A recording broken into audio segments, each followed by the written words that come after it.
Ayan, magsawa kayo sa akin mga flangga. Pero andito ako sa teres ngayon nakikinig kay kuya. Naunahan ako ni kuya eh. Ako sana yung magko-concert ngayon kasi wala nga trabaho, relaxing day kasi Sunday nga, walang trabaho yung mga workers namin. So ayan, umuwi kasi sila kasi ayan nga, dinadala uuwi sila sa mga pamilya nila. So ayan si kuya from 9 o'clock, I think 9 talaga or quarter to 9 siya nag-umpisa hanggang gabi na yan guys. Ang tibay lang talaga ng ni kuya mga flangga kasi yung vocal cords niya ay ayaw talaga, hindi talaga yan namamaos. Ako maximum 2 to 3 hours ayan paus na, pero si kuya from ayan quarter to 9 to evening na yan, or ewan kung kailan talaga matapos si kuya. Ang tibay lang ni kuya kasi ayan, parang nakikinig ka na lang din sa mga YouTube, mga Spotify ba yan? Oo. Imbis na nagpa-sounds ako kanina, pinatay ko kasi ayan, nag-umpisa na si kuya. So nakikinig na lang ako dito sa terrace namin.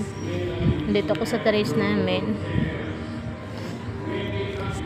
And wala akong magawa kasi wala naman kaming labahin kasi nilabhan man ng lahat kahapon. Ayan.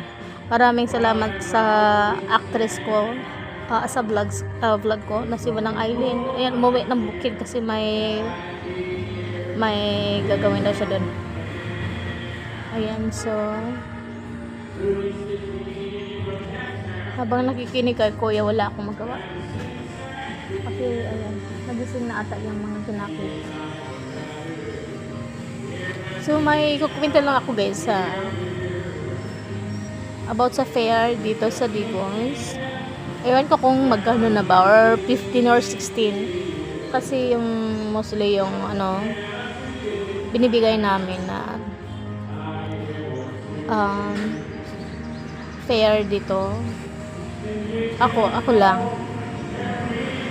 mga 20 talaga kasi yung mga driver is naawa din tayo diba kasi nga malapit lang yung pinupuntahan natin, pero yung gasolina talaga yung problema is tumataas. Ewan ko lang kung tumataas na ba or bumababa na ba ngayon. Yung iba is 15 or 16, mostly yung manang ko is